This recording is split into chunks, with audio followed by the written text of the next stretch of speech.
అందరికీ శరణార్థం. హనుమత పురాణంలో, హనుమత దర్శనంలో, హనుమత చరిత్రలో మనం రెండవ వీడియోలో తెలుసుకునేది ఏమంటే, ఆర్యులు ఈ దేశానికి వచ్చిన తర్వాత ఇక్కడ ఉన్నటువంటి మూల నివాసులైనటువంటి హాలు మతస్థులు కందమిళరు అనేటువంటి పదాన్ని వాడినాడు శంభా జోషి వాడు. అంటే మనల్ని కందమిళరు అనేవాడు. కందమిళరు ఆర్య కురుబురొందిగే, ఆర్య పశుపాలరొందిగే బెరతాగా, ఆర్యులతో మనం హాలు మతస్థులు కలిసినప్పుడు పుట్టుకున్నదే హాలు మత జనాంగ అంటాడు ఆయన. కొంతమంది హాలు మతస్థులు ఆర్యులతో వైవాహిక సంబంధాలు కొనసాగించినారు. వాళ్ళని ఆర్య అని పిలవడం ప్రారంభించారు. కాబట్టి క్రీస్తు పూర్వం నుంచే ఆర్యులకు మన యొక్క హాలు మతస్థులు అంటే కందమిళలకు మధ్య రక్త సంబంధాలు ప్రారంభమయ్యాయి. దీని తర్వాత వచ్చిందే జాతి, వర్ణము, కులము వ్యవస్థ వచ్చింది. మొట్టమొదట ఈ భారతదేశంలో వర్ణాలు కానీ కులాలు కానీ లేవు. ఎవరికి నచ్చిన పని వాడు చేసుకునేవాళ్ళు. శిల్పాలు చెక్కేవాడికి ఇంట్రెస్ట్ ఉంటే శిల్పాలు చెక్కేవాడు, వ్యవసాయం చేసేవాళ్ళు కొంతమంది, కుండలు చేసేవాళ్ళు కొంతమంది, ఎవరికి ఏ దాంట్లో ఆసక్తి ఉందో అలా చేస్తూ ఉండేవాళ్ళు అంతే. దీంట్లో పెద్ద కులము చిన్న కులము అనేది లేదు, అసలు కులమే లేదు. ఆర్యులు ఈ దేశానికి వచ్చిన తర్వాత కులాలు ప్రారంభమయ్యాయి అని చెప్పడం జరుగుతుంది రచయిత. మరి అంతకుముందు హాలుమత కురుబల్లో ద్రావిడ భాషలు మాట్లాడేవాళ్ళు. చెప్పాను కదా, కందమిళ భాష అనేది తెలుగు, కన్నడ, తమిళం, మలయాళం మిక్స్ భాష అనమాట. ఈ భాషలు తర్వాత అభివృద్ధి చెందుతూ కన్నడ సపరేటు, తెలుగు సపరేటు వచ్చింది. తర్వాత ఆర్య భాషలు, సంస్కృతి, వాళ్ళు సంస్కృతం మాట్లాడారు ఆర్యులు. సో ఈ రకంగా సమాజంలో విభిన్నమైనటువంటి కులాల యొక్క పునాది ప్రారంభమైంది క్రీస్తు పూర్వమే ఆర్యుల రాకతో. వాళ్ళ ద్వారా, ఎందుకంటే వాళ్ళు వచ్చిన తర్వాత చాతుర్వర్ణ వ్యవస్థ ప్రారంభమైంది. హాలు మతంలో కానీ ద్రావిడుల్లో కానీ చాతుర్వర్ణ వ్యవస్థ లేదు. అప్పుడు అందరూ సమానంగానే ఉండేవాడు. బలం ఉన్నవాడు రాజు అయ్యేవాడు, రాజుగా ప్రొటెక్షన్ చేసేవాడు. అతన్ని పశుపతి, అతన్ని శివుడు అని మనం చెప్తాం. అతన్ని మనం పూజించాం. రాజుల్ని పూజించడం ఆ కాలంలో ఆచారం. ఎందుకంటే అతను మనం రక్షిస్తాడు కాబట్టి రాజు. రాముడిని ఎందుకు దేవుడు చేశారంటే, రాముడు అప్పుడు పరిపాలన చేశాడు, రాముడు ఋషుల్ని మునుల్ని కాపాడినాడని చెప్పి ఆయన్ని ఈరోజు పొగుడుతూ దేవాలయాల్లో ఆయనకి పూజలు జరుపుతూ ఉన్నాయి. అంటే ఎవరైతే ప్రొటెక్టర్ అవుతారో, మనుషుల్ని ప్రొటెక్ట్ చేస్తాడు, అతన్ని దేవుడుగా భావించిన. శివుడు కూడా ఒకప్పుడు ప్రొటెక్టర్, రక్షకుడు కాబట్టి ఆయన దేవుడుగా హాలు మతస్థులు, ద్రావిడులు పూజించడం ప్రారంభించారు. కురుబ జనాంగ ಮೂಲ ಭಾಷಿಕ ವ್ಯಾಖ್ಯಾನ. ಅಸಲು ಕುರುಬಲು ఎవరన్నప్పుడు చూద్దాం. ಸಮುದಾಯ ವಿವಿಧ ಹೆಸರುಗಳೊಂದಿಗೆ ಕರೆಯಲ್ಪಟ್ಟಿತು. ಇವುಗಳ ಶಬ್ದಾರ್ಥಗಳನ್ನು ವಿಶ್ಲೇಷಿಸಿದರೆ ಕುರಿ ಅಥವಾ ದನಗಾಯಿ ವೃತ್ತಿ ಅಥವಾ ಪಾಲನೆಯನ್ನು సూచిస్తువే. కురి అనే పదం నుంచి కుర్రు అనే పదం వచ్చింది. కురి అంటే కన్నడలో, కురి అంటే తెలుగులో గొర్రె అని అర్థం. హిందీ పదದ గడారియా. అలాగే హిందీ పదం గడారియా, హిందీ పదం గడారియా ప్రాకృత మూలం నుండి వచ్చిందంట. ఈ హిందీ పదము గడారియా అనే పదము ప్రాకృతం నుంచి వచ్చింది. ప్రాకృతంలో ప్రాకృత భాష అంటే, ప్రాకృతం అనేది అప్పుడు బౌద్ధులు మాట్లాడే భాష. ప్రాకృత భాష, ప్రాకృతం, పాళి, ఇవి బౌద్ధ గ్రంథాలన్నీ కూడా పాళీ భాషలో ఉంటాయి. పాళి, ప్రాకృతం. ప్రాకృతం భాష పాళి దాని యొక్క అక్షరాలని రాసేటప్పుడు పాళీ భాష అంటారు దాన్ని. సో అక్కడ గడారియా అనేటువంటి పదం ఉంది. ఇది ప్రాకృత మూలం నుంచి వచ్చినటువంటిది. గడార్ అంటేనే కురి అందరు. ప్రాకృతంలో గడార్ అనే పదానికి అర్థం అంటే గొర్రె అని అర్థం అని చెప్తారు. మరి కొంతమంది విద్వాంసులు ఏమంటారంటే గడార్ ప్లస్ ఆర్యన గడారియా అంటారు. ఆర్య ಮೂಲದಿಂದ ಬಂದಿದು ಅನ್ನುತ್ತಾರೆ. ఆర్యం నుంచి, ఆర్య లెక్క మూలం నుంచి వచ్చింది గడార్య. ఆర్యులు ప్లస్ గడార్ అనేటువంటి ప్రాకృత భాష కలిస్తే గడార్య. అట్లే కురి, కురుభ, కురుంభ అనే పదం ద్రావిడ మూలం నుంచి వచ్చాయి. కురు అంటే ఎత్తైనటువంటి ప్రదేశము అని అర్థం.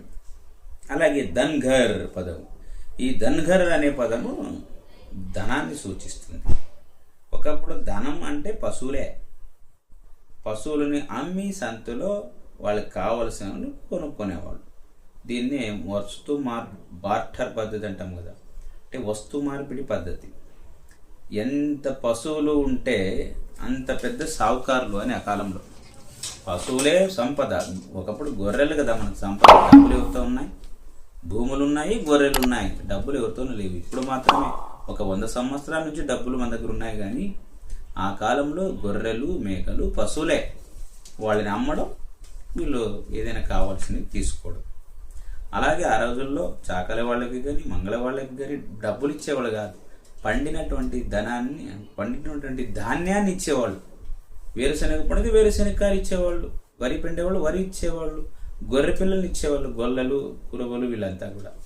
సో ఆ రకంగా వస్తు మార్పిడి పద్ధతి ఉండేదన్నమాట. కనుక ధన్గర్ అంటే పశువులు.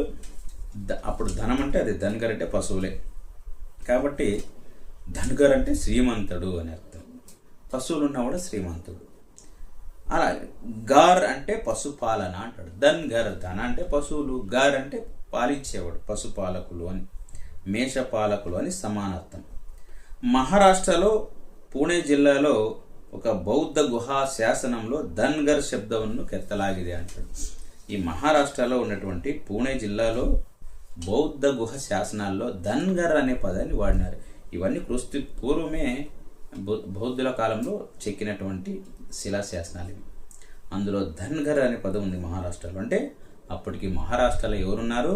ధన్గర్లు ఉన్నారు, హాలు మతస్థులు ఉన్నారు. ఇది క్రీస్తు శకం నుండి క్రీస్తు పూర్వం 1వ శతాబ్దంలో, ఇప్పటికి 2000 సంవత్సరాల క్రితం ఈ శాసనం ఉంది అని చెప్తారు. అంటే భగవాన్ లాల్ ఇంద్రజీ అనే వాళ్ళు ఏం చెప్తారంటే, ధన్గర్ సమాజದಿಂದಲೇ ఈ శాసనದ పద బందిదే అంటాడు. అంటే ఆ రోజుల్లో ఈ ధన్గర్ అనేవాళ్ళు ఉన్నారు కాబట్టి వాళ్ళ గురించి ఈ శాసనంలో రాశారు అని. దాని అర్థం ఏంటి? హాలు మతస్థులు క్రీస్తు పూర్వం నుంచి ఎన్నో వేల సంవత్సరాల నుంచి ఈ దేశంలో ఉన్నారు, అందులో ముఖ్యంగా మహారాష్ట్రలో ఉన్నారని చెప్పడం దీని ఉద్దేశం అన్నమాట. దాంగ్ అంటే ఏమి? ధన్గర్. దాంగ్ అంటే బెట్ట అథవా పర్వత.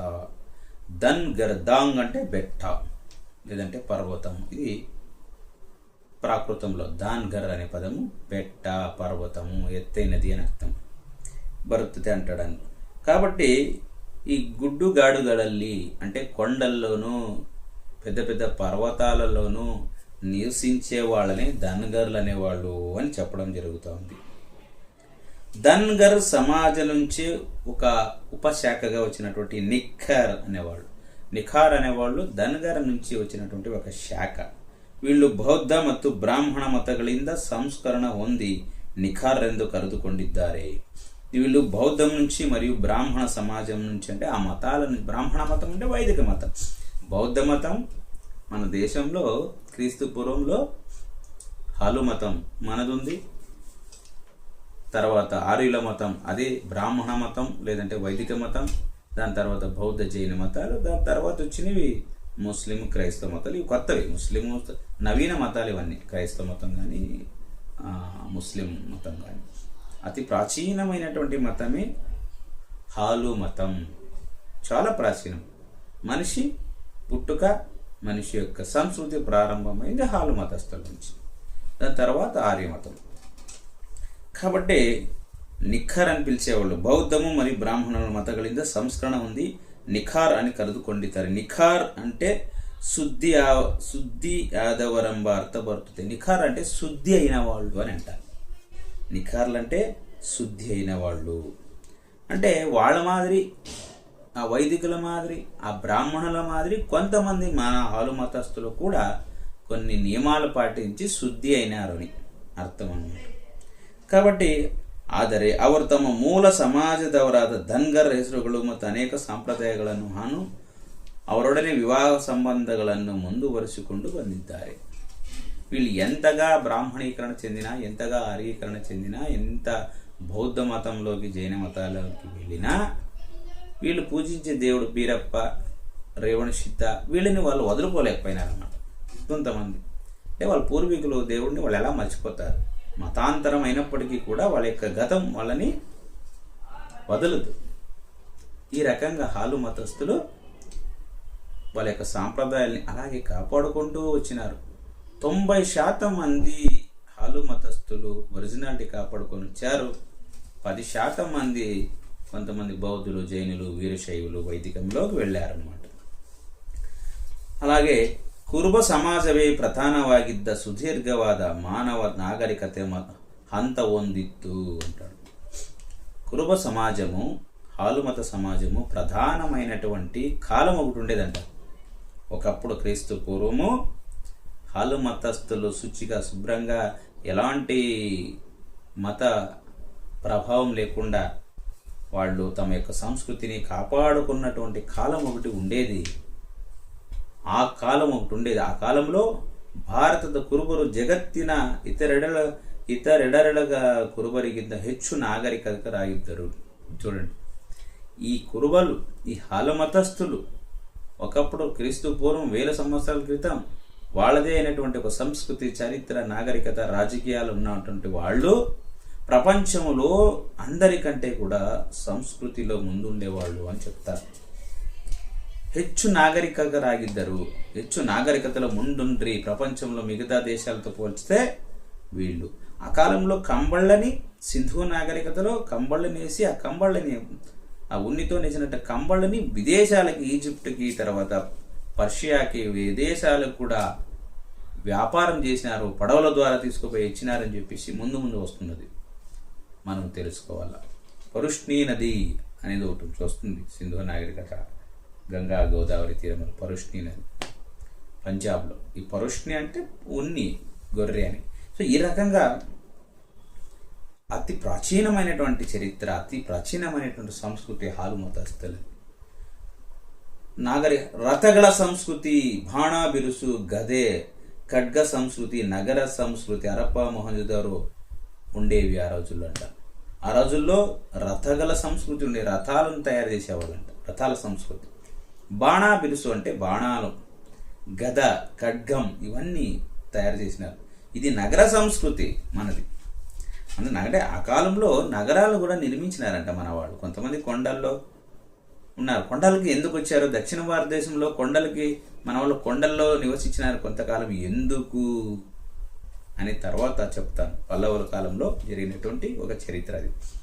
అయితే మొట్టమొదట మనం కొండ గుహల్లోనూ ఉన్నప్పటికీ పట్టణ నాగరికత, సింధు హరప్పా నాగరికతని ప్రారంభించే దానిలో ప్రముఖులు హాలు మతస్థులు కూడా ఉన్నారు అని చెప్పేసి చరిత్ర చెప్తా ఉంది. అక్కడ స్నాన గృహాలు, బావులు తవ్వించడం, ఇదంతా మనకి తెలిసిన చరిత్ర. ಆದ್ದರಿಂದ ಹಾಲು ಮತ ಸಂಸ್ಕೃತಿ ಜನರಂದರೆ ಸಮುದಾಯ ಬದುಕಿನ ಜನ ಸಮುದಾಯವಂತ ಅರ್ಥ. కాబట్టి హాలుమత సంస్కృతి అంటే భారతదేశ సంస్కృతి అని అర్థం. సంస్కృతి ప్రారంభమైందే మన వల్ల. భారతదేశ సంస్కృతి ప్రారంభమైందే హాలుమత సంస్కృతి, హాలుమత ప్రజల వల్ల అయిందని చెప్పి సాక్ష్యాధారులతో సమేతంగా శంభ జోషి వాళ్ళు రాసినటువంటి గ్రంథం ద్వారా మనకు తెలుస్తూ ఉంది. ಪಾಲ್ ಅಥವಾ ಕಘೇರ್ ಎಂದು ಕರೆದುಕೊಳ್ಳುತ್ತಿರುವ ಕುರುಬರು ವಿಶೇಷವಾಗಿ ಉತ್ತರ ಭಾರತದಲ್ಲಿ ಇದ್ದಾರೆ.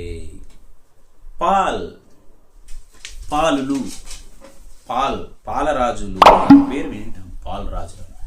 వీళ్ళు ఉత్తర భారతదేశంలో ఉన్నారు. వీళ్ళు పాలులు అంటే హాలు మతస్థ కురుబలు. వీళ్ళు పాల్ ಅಥವಾ కఘేర్ అంటారు. వీళ్ళు విశేషంగా ఉత్తర భారతదేశంలో ఉండేవాళ్ళు. ಪಾಲ್ ಅಥವಾ ಕಗ್ಗೇಲ್ ಎಂಬ ಅಂಕಿತವನ್ನು ತಮ್ಮ ಹೆಸರಿನ ಮುಂದೆ ಸೇರಿಸಿಕೊಳ್ತಿದ್ದರು. వాళ్ళ యొక్క పేరు ముందు పాల్ అని చెప్పి వాళ్ళే పెట్టుకునే వాళ్ళు అంటారు. ఈ పాల్, ಹಾಲ್ ಈ 2 ಪದಗಳು ಒಂದೇ ಶಬ್ದಾರ್ಥ ಕೊಡುತ್ತವೆ ಅಂటాడు. ఈ పాలన్య, ಹಾಲನ್ಯ ఒకటే అర్థం అంట. ఏమది? ఇವುಗಳ ಮೂಲ అర్థ కురి ಅಥವಾ మేషపాలన ఆಗಿದೆ. వీడి యొక్క మూల అర్థము పాలన్య, ಹಾಲನ್య. వీళ్ళని గొర్రెలని, మేకలని పోషించే వాళ్ళని పాల్ లేకుంటే హాల్ అంటారు అని చెప్తాడు. కఘేల్ అంటే సింహద శక్తి అని అర్థం అంట. కఘేల్ అంటే సింహం యొక్క శక్తినే కఘేల్ అని పిలిచేవాళ్ళు. అంటే ధైర్యానికి సంకేతం. కురుబలు నిజంగా ధైర్యవంతులు, హాలు మతస్థులు ధైర్యవంతులు. ఎందుకంటే వాళ్ళు నిరంతరం అడవుల్లో ఉండి క్రూర మృగాలతో పోరాడిన వాళ్ళు. ఈ గొర్రెల్ని కాపాడాలంటే సామాన్యమైన విషయం కాదు. నక్కలతోనూ చిరుతపులులతోనూ వాళ్ళు పోరాటాలు చేసినటువంటి చరిత్ర హాలు మతస్థులకు ఉంది. అంత ఈజీ కాదు. నిరంతరము కూడా విష సర్పాలలో బారిన కూడా పడ్డటువంటి సందర్భాలు మనం చూసాం. ఎండనక గాలనక వాననక ఎలాంటి జడివాన్లు వచ్చినా కూడా, ఎలాంటి చిమ్మ చీకట్లోనైనా కూడా మన వాళ్ళు ఉండి ధైర్యంగా గొర్రెలను కాపాడారు. కాబట్టి వాళ్ళు చాలా ధైర్యవంతులు. వాళ్ళకి ఎలాంటి శక్తి ఉందంటే సింహద శక్తి ఉందంట. ఖగేల్ అంటే సింహానికి ఉన్నటువంటి శక్తిని ಖಗೇಲ್ అనేవాళ్ళు ಅಂటారు. ಉತ್ತರ ಪ್ರದೇಶದಲ್ಲಿ ಈ ನಾಮಾಂಕಿತವನ್ನು ಇಟ್ಟುಕೊಳ್ಳುತ್ತಾರೆ. ಖಗೇಲ್ అని ಉತ್ತರ ಭಾರತದೇಶದಲ್ಲಿ పెట్టుకుంటారు ಹಾಲು ಮತಸ್ಥರು. ಇವರು ಬಹಳ ಹೆಮ್ಮೆಯಿಂದ ತಾವು ಪಾಲ್ ಕ್ಷತ್ರಿಯ, ರಾಜ್ಪುತ್, మరాఠా క్షత్రియ ಮತ್ತು ఠాకూర్ అని పిలుచుకుంటారంట.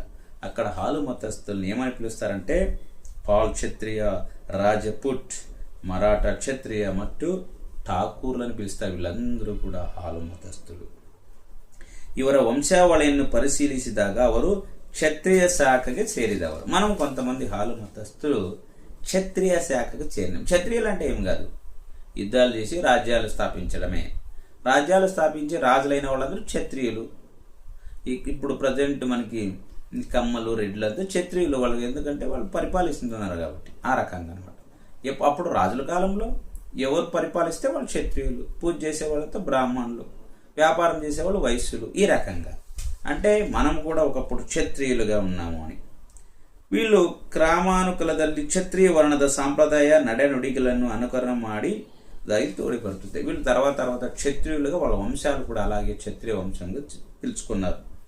క్షత్రియ ಮತ್ತು ವೈಶ್ಯರ ರೀತಿಯ ಗೋತ್ರಗಳನ್ನು ಹೊಂದಿದ್ದರು. వీళ్ళకి గోత్రాలు కూడా పెట్టుకున్నారు. గోత్రాలు మామూలుగా బ్రాహ్మణులకు ఉంటాయి. వైశిష్ట గోత్రము, ఏదో వశిష్ఠుని యొక్క గోత్రము, కొన్ని భరద్వాజ గోత్రము అని ఉంటాయి వాళ్ళకి. అలాంటి గోత్రాలు హాలు మతస్థులకి కూడా ఉన్నాయి. మిగతా ఏ కులస్తులకి తక్కువ, వాళ్ళకి గోత్రాలు ఉంటాయి కానీ తక్కువ. కానీ మొట్టమొదటి గోత్రాలు ప్రారంభమైంది హాలు మతస్థులకి. అంటే అంతకుముందు ಆರಿಲುకుంటే మనం కూడా గోత్రాలు ఉన్నాయి మనకు కూడా. ಮತ್ತೊಂದು ವಿಚಾರದ ಪ್ರಕಾರ ಮೊಘಲರ ಆಳ್ವಿಕೆಯನ್ನು ವಿರೋಧಿಸಿ ಕಾಡಿಗೆ ಪಲಾಯನ ಮಾಡಿದರು. ఇంకొక పరిశీలనలో ఏం తెలియదంటే ఈ మొఘల్ చక్రవర్తులు భారతదేశానికి వచ్చినప్పుడు ఉత్తర భారతదేశంలో మొట్టమొదట వాళ్ళ పైన పోరాటం చేసిన వాళ్ళు హాలు మతస్థులు. వీళ్ళు వాళ్ళతో పోరాడలేక వీళ్ళని తరిమితే వీళ్ళు కొండలకి గుట్టలకి వాళ్ళు ప్రాణ రక్షణ చేసుకున్నారు. అంటే పారిపోయి వచ్చారు మన వాళ్ళు హాలు మతస్థులు అని చెప్తారు. ముందే ఇವರು జీవనోపాయకి పశుపాలన వృత్తిని తొడగిద్దు. అంటే వీళ్ళు క్షత్రియులుగా ఉండి రాజ్యాలు చేసినప్పటికీ, చిన్న రాజులుగా ఉన్నప్పటికీ మొఘలు వచ్చి వీళ్ళని జయించిన తర్వాత వీళ్ళు కొండగుట్టలు చేరుకొని మళ్ళీ ఒకసారి గొర్రెలు, పశువులు మేపుకుంటూ ఉండడం జరిగింది. ఈ వీళ్ళనే అహీరులు అని పిలుస్తారు. అహీరరు అథవా గడారి అని చెప్తారంట. అంటే మొఘలుని ఎదిరించిన వాళ్ళు అహీరులు, లేకుంటే గడారియారు. వీళ్ళు మొఘలుని ఎదిరించి వాళ్ళతో ఓడిపోయి కొండ గుహల్లో చేరుకొని పశువుల్ని మళ్ళీ మేపుకుంటూ ఉన్నారు. వీళ్ళని అహీరులని, గడారులని పిలుస్తారనమాట. సో ఈ రకంగా తర్వాత చూద్దాం. ಕುರುಬರು ಬುಡಕಟ್ಟು ಜನರಾಗಿದ್ದರಿಂದಲೇ ಎಲ್ಲ ದೇಶಗಳಲ್ಲೂ ಮೊಟ್ಟ ಮೊದಲಿಗೆ ರಾಜ್ಯ ಕಟ್ಟಿ ಆಳಿದವರಾಗಿದ್ದಾರೆ. కురుబలు, హాలు మత కురుబలు బుడగట్టు జనులు, అంటే కొండ గుహల్లో నివసించిన వాళ్ళు మొట్టమొదట. కాబట్టి వీళ్ళు మొట్టమొదట రాజ్యాలని ఏర్పాటు చేసిన వాళ్ళు వీళ్ళే హాలు మతస్థులు. అన్ని దేశాల్లో కూడా వీళ్ళు ఏ దేశ సంస్కృతి తీసుకున్నా కూడా పశుపాలకులే తర్వాత వ్యవసాయం చేశారు, పశుపాలకులే తర్వాత పశుపక్షాదుల్ని మేపారు, వాటిని మచ్చిక చేసుకున్నారు, తద్వారా వ్యవసాయం చేశారు. కనుక ఏ దేశ చరిత్ర అయినా సంస్కృతి ప్రారంభమైంది పశుపాలకులతోనే. తర్వాత వాళ్ళ రాజ్యాల్ని పరిపాలన చేశారు.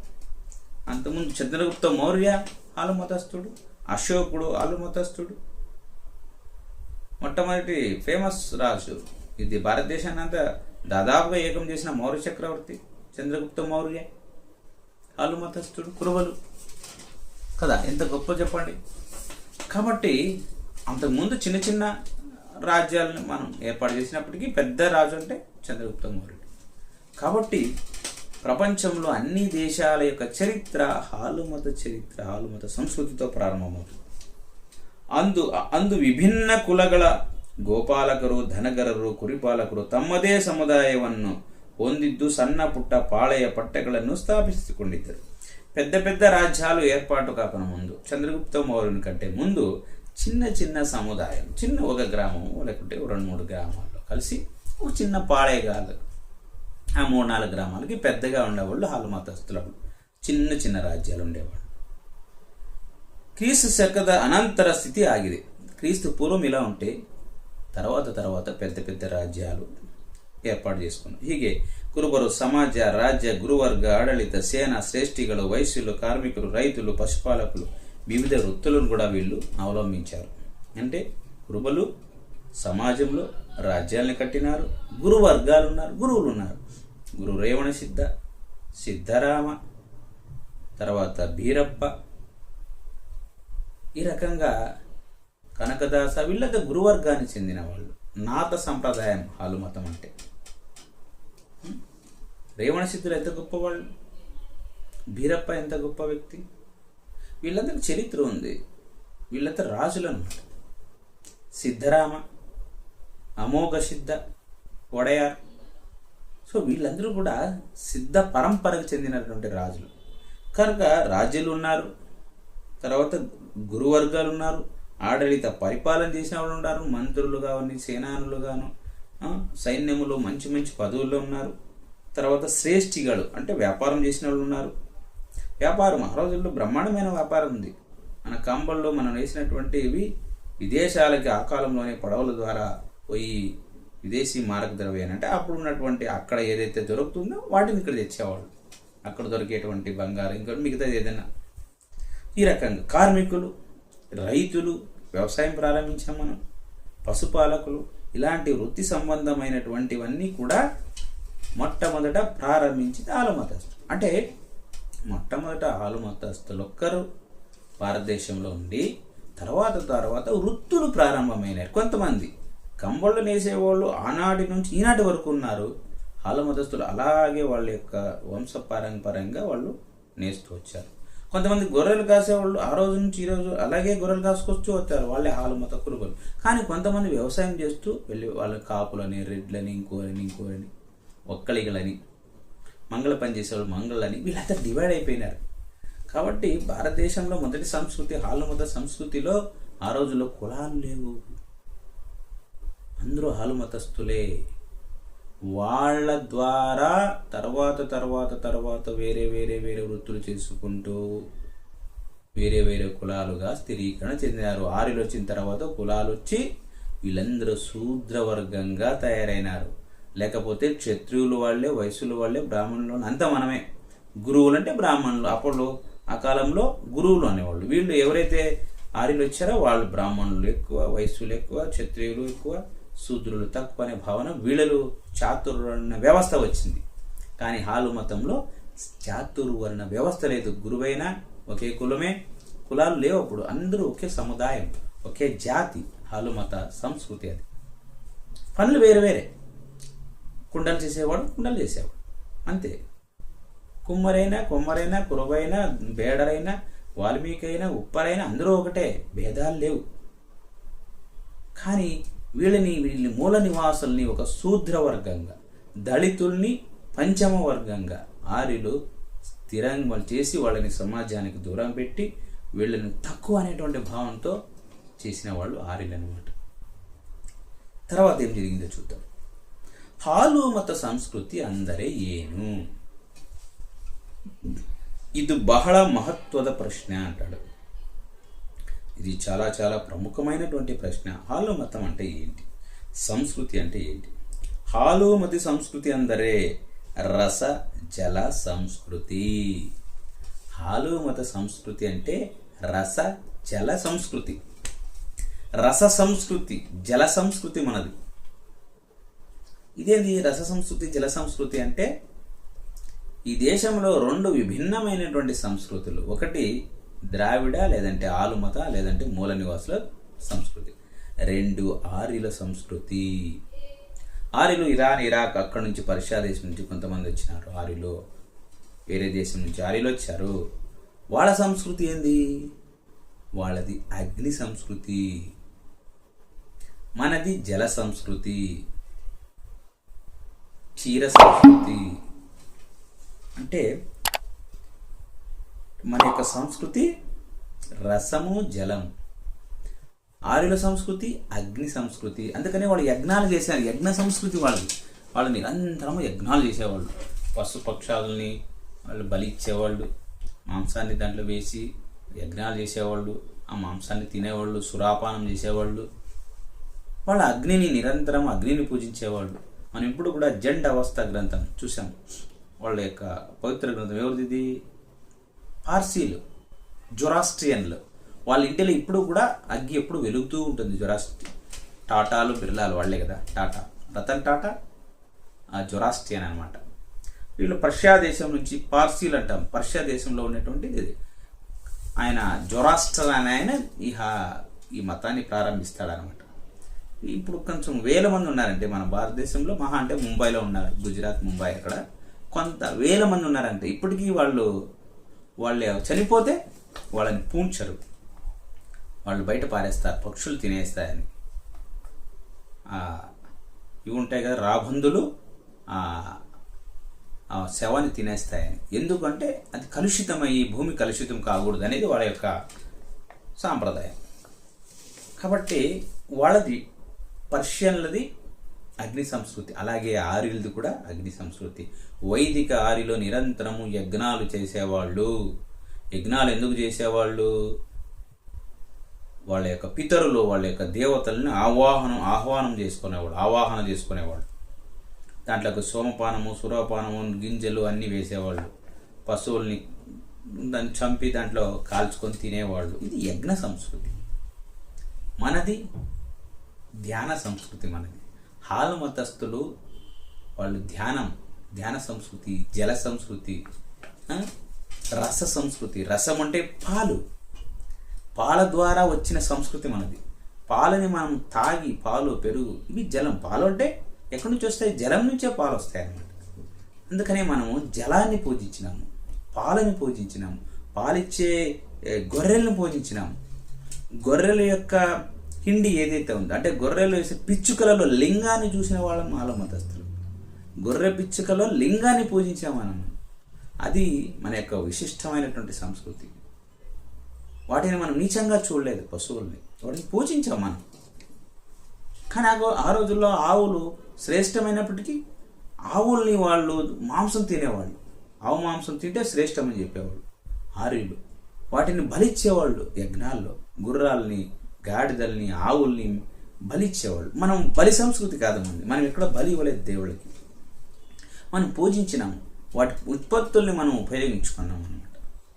మనం జల సంస్కృతి మనది, రస సంస్కృతి మనది. వాళ్ళది యజ్ఞ సంస్కృతి, అగ్ని సంస్కృతి అంటాం మనం. కనుక మన యొక్క సంస్కృతి శివ పార్వతీయర సంస్కృతి. హనుమత సంస్కృతి అంటే శివ పార్వతుల యొక్క సంస్కృతి. శివ పార్వతుల ద్వారా అంటే మొట్టమొదటి దేవుళ్ళు మన వాళ్ళ శివ పార్వతులు అంతే మనం గుర్తించాల. మొదటి దేవుడు పశుపతి శివుడు, శివుని యొక్క ధర్మపత్ని పార్వతి. వాళ్ళిద్దరి యొక్క అనుగ్రహంతోనే హాలు మతం ఈరోజు అభివృద్ధి చెందింది. వాళ్ళని పూజించడంతోనే మన సంస్కృతి ప్రారంభమైంది. అందుకనే మనది జల సంస్కృతి, మనది శివపార్వతుల సంస్కృతి. మన ಜನಪರವಾದ ಸಮುದಾಯ ಜೀವನ ಲಕ್ಷಣಗಳುಳ್ಳ ನಿಸರ್ಗದೊಂದಿಗೆ ನೇರವಾಗಿ ಬೆಸೆದುಕೊಂಡ జీవన పద్ధతియ సంస్కృతియాగితే ప్రకృతిలో మనం జీవించాము. కొండల్లోను, కోనల్లోను, గుహల్లోను, మన చెట్ల కింద హ్యాపీగా, సంతోషంగా, అంటే ఆ ప్రకృతిలో మనం ఓలలాడుతూ జీవించినటువంటి వ్యక్తులు. మనం ప్రకృతిని మనం జయించాము. పశుపక్షాదుల్ని పూజించాము, మనం గొర్రెల్ని పూజించాము, ఆ విష జంతువుల్ని ఎదిరించి పోరాడాం మనం, క్రూర మృగాలతో పోరాడాం మనం. కనుక ప్రకృతి నిసర్గంలో, నిసర్గం అంటే ప్రకృతి, నేచర్, ఆ నేచర్లో ఉన్నాము. ಭಾರತದ ಎಲ್ಲ ರಾಜ್ಯಗಳಲ್ಲೂ ಕುರುಬರನ್ನು ತಲೆ ತರಾಂತರದಿಂದಲೂ ಶುಭಶಕುನ ಒಂದು ಇತರರು ಪರಿಗಣಿಸುವರು. భారతదేశంలో తరతరాలుగా హాలు మతస్థుల్ని శుభం చేకూర్చేవాళ్ళుగా గుర్తించినారు. ఎవరైనా ఒక అంగడి ప్రారంభం చేస్తే మొట్టమొదట హాలు మత కురుబల్ని పిలిచి బోణికి చేయించుకునేవాళ్ళు. హాలు మత కురుబలు ఎదురొస్తే వాళ్ళకి మంచి జరిగేది అని చెప్పేవాళ్ళు. అంగడి ఎక్కడైనా ప్రారంభం అయితే బోణికి మనమే చేసేవాళ్ళం. ఇప్పటికీ చాలా పల్లెలో జరుగుతూ ఉంది ఇది. అంటే అంత పవిత్రమైనటువంటి హాలు మత ప్రజలు అని చెప్పేసి చెప్పడం జరుగుతూ ఉంది. ಇದು ಸಾಮಾನ್ಯವಾದ ಮಾತಲ್ಲ, ಸಾಮಾಜಿಕ ಸಾಂಸ್ಕೃತಿಕ ಮಾನ್ಯವಾಗಿದೆ. ನಾಡು ಸಂಸ್ಕೃತಿಯ ಸೈದ್ಧಾಂತಿಕ ಚೌಕಟ್ಟಿನಲ್ಲಿ ಹಾಲು ಮತ ಸಂಸ್ಕೃತಿಯ ಸ್ಪಷ್ಟ ರೂಪವನ್ನು ಗುರುತಿಸಬಹುದು. ಕಾಡು ಅಥವಾ ಬುಡಕಟ್ಟು ಸಂಸ್ಕೃತಿಯಿಂದ ಪ್ರತ್ಯೇಕಗೊಂಡು ನಾಡಿನಲ್ಲಿ ಸಂಸ್ಕರಣಗೊಂಡು ಕರ್ನಾಟಕ ರಾಷ್ಟ್ರ ಉತ್ತರ ದಕ್ಷಿಣ ಭಾರತ ದೇಶದಲ್ಲಿ ಸಂಸ್ಕೃತಿಯಲ್ಲಿ ಮಿಲನಗೊಂಡು ಮುಂದುವರೆದು ಬಂದಿದೆ ಹಾಲು ಸಂಸ್ಕೃತಿ ಎಂದು ಹೇಳಬಹುದು. మొట్టమొదట సంస్కృతి హాలు మత సంస్కృతి, అది ఆ సేతు హిమాచలం జరిగింది. ముఖ్యంగా దక్షిణ భారతదేశంలో ఈ సంస్కృతి విస్తృతంగా వ్యాపించింది. తమిళనాడు, కర్ణాటక, మహారాష్ట్ర, కేరళ ఇక్కడంతా కూడా ఈ హాలు మత సంస్కృతి అనేది వేల సంవత్సరాల నుంచి ఉంది అని చెప్పేసి చెప్పడం జరుగుతుంది. ಕೆಳವರ್ಗಗಳಲ್ಲಿ ವೈದಿಕ ಮತ್ತು ಅವೈದಿಕ ಸಂಸ್ಕೃತಿಗಳ ಸಮ್ಮಿಲನದ ಕುರುಹು హాలు మత సంస్కృతి అని తర్వాత ఏమైంది? ಕೆಳವರ್ಗಗಳಲ್ಲಿ కొన్ని వర్గాల్లో కొంతమంది హాలు మతస్థులు వైదికములో చేరుకొని వాళ్ళ యొక్క దేవుళ్ళని వాళ్ళ యొక్క సంస్కృతిని అలవాటు చేసుకున్నారు. కనుక తర్వాత హాలు మతం అనేది వైదిక సంస్కృతికి లోనైంది. వాళ్ళ దేవుళ్ళని మనము పూజిస్తున్నాము. విష్ణువు ఎవరు? వైదిక దేవుడు, బ్రాహ్మణ దేవుడు, హిందూ దేవుడు. దాని తర్వాత మనం కూడా విష్ణువుని పూజించడం ప్రారంభించాం. మన ఆర్యుల యొక్క అంటే మన యొక్క అనార్యులైనటువంటి ద్రావిడుల యొక్క హాలు మతం యొక్క దేవుడైనటువంటి శివుణ్ణి వాళ్ళు కూడా శివుణ్ణి వాళ్ళ దగ్గర చేర్చుకొని ఆర్యులోకి బ్రహ్మ విష్ణుతో పాటు మహేశ్వరుని కూడా వాళ్ళు చేర్చుకున్నారు మూడవ దేవునిగా. సో ఈ రకంగా ఆర్య ద్రావిడ సంగమం జరిగింది. ఇది చాలా ముఖ్యం. హాలు మతంలో ఆర్య ద్రావిడ సంగమం జరిగింది. కనుక హాలు మతం అంటే మిశ్రిత మతం, సమాన మతం. మనం అన్ని దేవుళ్ళని సమానంగా చూస్తాం. హాలు మతస్థులు విష్ణువుని శివుడిని ఎంత పూజిస్తామో కొంతమంది విష్ణువుని దాసారులు అంటాంగా వాళ్ళు హరినామ స్మరణ చేస్తూ కురుబ దాసారులు హరినామ స్మరణ చేస్తూ తిరుపతి వెంకటేశ్వర స్వామికి భక్తులు. కనకదాసు తిరుపతి వెంకటేశ్వర స్వామి భక్తులు వాళ్ళ వంశం వాళ్ళు. ఆ రకంగా ఆర్య ద్రావిడ హాలు మత సంస్కృతి సమ్మిశ్రం జరిగింది రాను అని చెప్తాడు. దాని తర్వాత హాಲು ಮತ ಸಂಸ್ಕೃತಿ ಇತರ ಕುರುಬ ಉಪಪಂಗಳೊಂದಿಗೆ ಭಿನ್ನಗೊಂಡು ಪಶುಪಾಲನ ಕೃಷಿ ವ್ಯವಸ್ಥೆಯನ್ನು ಪ್ರಧಾನವಾಗಿ ಮೈಗೂಡಿಸಿಕೊಂಡು ನಾಡಿನ ಸಮ್ಮಿಶ್ರ ಆರ್ಥಿಕ ವ್ಯವಸ್ಥೆಯ ಬೆಳವಣಿಗೆ భద్రవాది పునాది వేసింది. ఒక భద్రమైన పునాది, ప్రజలకు అన్నం పెట్టింది హాలు మత సంస్కృతి. ఎందుకంటే గొర్రెల ద్వారా, మేకల ద్వారా, పశువుల ద్వారానే కాకుండా వ్యవసాయం ద్వారా పంటలు పండించి ప్రజలకు ఇచ్చినటువంటి వాళ్ళు భద్రమైన పునాది వేసినారన్నమాట తిండి గింజలకి. ఈ రకంగా వాళ్ళు ಪ್ರಕೃತಿ ಸಂಪನ್ಮೂಲಗಳಾದ ಕುರಿ, ಮೇಕೆ, ಹಸುಗಳನ್ನು ಕ್ರೂರ ಪ್ರಾಣಿಗಳಿಂದ ರಕ್ಷಿಸಿ తన్మూలక మానవునికి ఆహార ఉడుపు. చూడండి, ఈ గొర్రెల్ని, పశువుల్ని, మేకల్ని ప్రకృతి నుంచి, క్రూర మృగాల నుంచి కాపాడి ప్రజలకు కావాల్సినటువంటి పాల ఉత్పత్తులు, మాంసము, చర్మము, తర్వాత బట్టలు, ఉన్ని బట్టలు ఇచ్చి వాళ్ళను కూడా కాపాడినాము అని చెప్పి హాలు మత సంస్కృతి చెప్తా ఉంది. నాగరికత కూడా ఆ రోజుల్లో వికాసాన్ని చేసినారు, అంటే నాగరికతను కూడా పెంచినారు. ఎందుకు? బట్టలు లేకుండా చలికాలంలో మా అడవుల్లో ఉండే వాళ్ళకి ఉన్ని బట్టలు చాలా శ్రేష్టమైనటువంటి భద్రమైనటువంటివి. ఉన్ని బట్టలు మనం వేసుకున్నామంటే, ఉన్ని కమ్ములు కప్పుకుంటే ఎలాంటి జడవాన అంటే ఎన్ని గంటల సేపు నీవు వర్షంలో తడిచినా ఒక్క నీటి చుక్క లోపలికి రాదు. ఉన్ని యొక్క శ్రేష్టం అదే. ఉన్ని అంటే మనం వేసుకునేటువంటి ఈ ఏదైతే కమ్మడి ఉంటుందో ఆ కమ్మడి ఇప్పటికీ కూడా అతి శీతల ప్రాంతంలోనూ, తర్వాత వర్షాలు ఎక్కువ వచ్చేటువంటి ప్రాంతాల్లో కంబళి వాళ్ళు కప్పుకునేవాళ్ళు. కంబళి కప్పుకుంటే వెచ్చగా ఉండేది, బయటికి ఆ యొక్క వేడి బయటికి వెళ్ళేది కాదు, లోపల నుంచి చలి వచ్చేది కాదు, ఒక్క చినుకు కూడా ఆ లోపలికి వదిలేది కాదనమాట. ఆ కంబళి అంత శ్రేష్టమైనటువంటిది అని చెప్పడం జరుగుతూ ఉంది. ఆహారాన్ని ఇచ్చారు, బట్టల్ని ఇచ్చారు హాలుమతస్థులు. ಈ రకంగా ಇಷ್ಟಿನ తర్వాత ಬೌದ್ಧ ಮತము, ಜೈನ, ವೈಷ್ಣವ ಮತ ಹಾಗೆ ಶೈವ ಮತ ವೈದಿಕ ಪರಂಪರೆಯಿಂದ ಸಂಸ್ಕರಣಗೊಂಡಂತೆ ಹಾಲು ಮತವು ಪಶುಪಾಲನ ಮೂಲದಿಂದ ಸಂಸ್ಕಾರಗೊಂಡು నాడు మతవాಗಿದೆ అని అంటాడు. చూడండి, మిగతా మతాలన్నిటికీ కూడా మూల మతం హాలు మతం అని చెప్తున్నాడు ఈయన. జైన మతానికి, బౌద్ధ మతానికి, వైష్ణవ మతానికి, శైవ మతానికి కూడా హాలు మతం ద్వారానే జరిగింది అని. మూల మతం అయినటువంటి మతం హాలు మతం. హాలు మతం శైవ మతం. ఒకప్పుడు శివుడు, దాని తర్వాత వచ్చింది వైదికులు వచ్చిన తర్వాత జైన, బౌద్ధ మతాలు తర్వాత వచ్చినాయి. కానీ మూల మతము హాలు మతం, శైవ మతంగా చెప్పడం జరుగుతుందని చెప్పి మన డి హెగ్డే వాళ్ళు చెప్పడం జరుగుతుంది. ముందు వీడియోల్లో మనం మరికొన్ని విషయాల్ని హాలు మత సంస్కృతిని మనం తెలుసుకుందాం. అందరికీ శరణు.